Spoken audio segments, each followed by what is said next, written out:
بسم اللہ الرحمن الرحیم۔ السلام علیکم ورحمۃ اللہ وبرکاتہ۔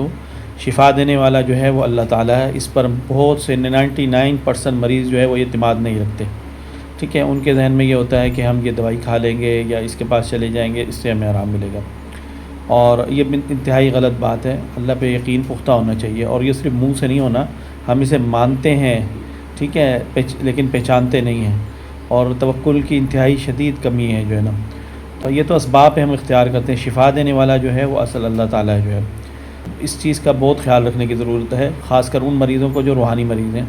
اگر آپ کی روحانی بیماری ہے اور آپ یہ کہتے رہیں کہ بھائی بس میں نے جو ہے نا مطلب جو ہے میں اللہ کی عبادت، یعنی کہ دوسرے لفظوں میں قرآن جو ہے میں وقت تک پڑھوں گا، جو ہے نا جو ہے چند دن تک دن مقرر کر لیتے ہیں، ایام مقرر کر لیتے ہیں، تعداد مقرر کر لیتے ہیں، تو اس سے پھر کیا ہوتا ہے، شیطان کو بھی پتہ ہوتا ہے بھائی اس نے ایک ہفتے تک قرآن پڑھنا ہے، ٹھیک ہے، ایک ہفتے تک اس نے یہ صورت پڑھنی ہے، اور اس کے بعد پھر نہیں، تو وہ پھر اپنے آپ کو جو ہے اپنی طاقت کو بڑھاتا ہے وہ تو، اور اس کو پھر جس انسان کو یہ ہوتا ہے کہ بھائی میں نے اس بیماری سے اپنے آپ کو شفا لینی ہے، پھر اس کا جو ہے اللہ کے ساتھ ایسا تعلق بن جاتا ہے کہ اسے یقین ہی نہیں ہوتا، اسے ہوتا ہے بس میں تعداد پوری کر رہا ہوں اور مجھے فرق نہیں پڑ رہا، تعداد پوری کر رہا ہوں مجھے فرق نہیں پڑ رہا، آج 30 دن ہو گئے، آج 35 دن ہو گئے، آج 40 دن ہو گئے، تو پھر وہ اسی گنتی میں لگے رہتے ہیں۔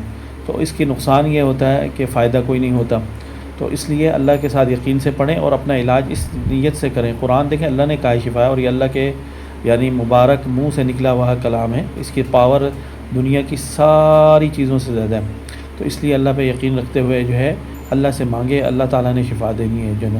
اللہ کا حکم ہوگا تو شفا ہوگی، اللہ کا حکم نہیں ہوگا تو شفا نہیں ہوگی جو ہے نا، ٹھیک ہے۔ اور تعداد کبھی مقرر نہ کریں، توکل اختیار کریں۔ توکل یہی ہے نا کہ جو ہم لگے رہیں، محنت کرتے رہیں، جسم کو نیچرل پہ چلاتے رہیں، خود ہی اللہ تعالیٰ انشاءاللہ شفا دے دے گا جو ہے نا۔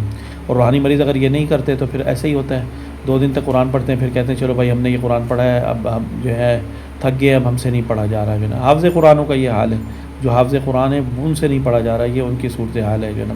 تو اللہ تعالیٰ معاف فرمائے، اور اللہ پہ یقین رکھتے ہوئے جو ہے چلیں گے تو انشاءاللہ فائدہ ہوگا۔ السلام علیکم ورحمۃ اللہ وبرکاتہ۔